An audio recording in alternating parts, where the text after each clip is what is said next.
Hi friends, I hope you are well.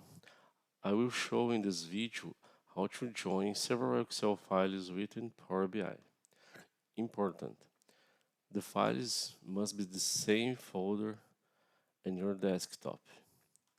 In order to able to join several files, it's necessary that the columns of all the files are equal. The files must have the same extensions. In this case, xlsx. Now let's go. In Power Query, here, click in New Search and then click More.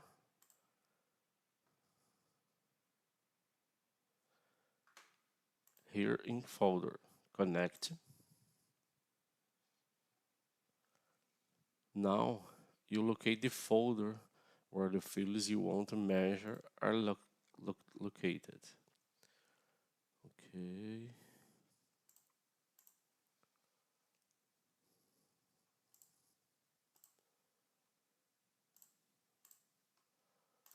Okay. Now you select not convenient transform data, only transform data. Okay. Now you have many columns.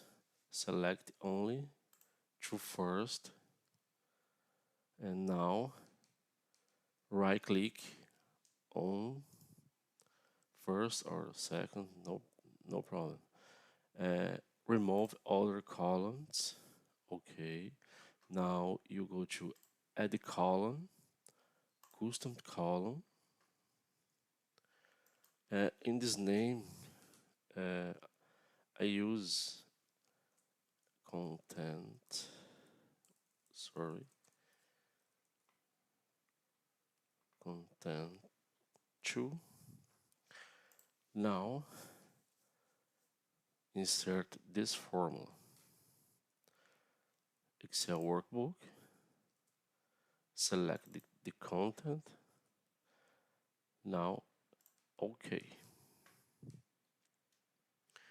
In the newly created column, select the only data column here. Only data column. And now, this is not necessary. OK.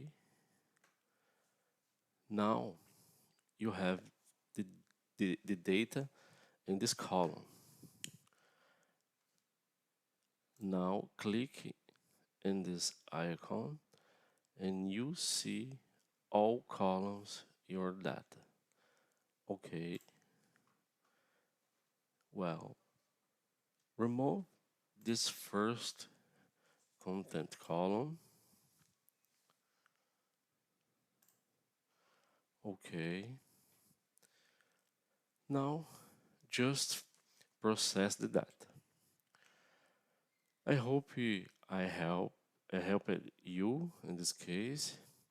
If you can subscribe to the channel and enjoy this video, I will be very grateful. Thanks for watching, friends.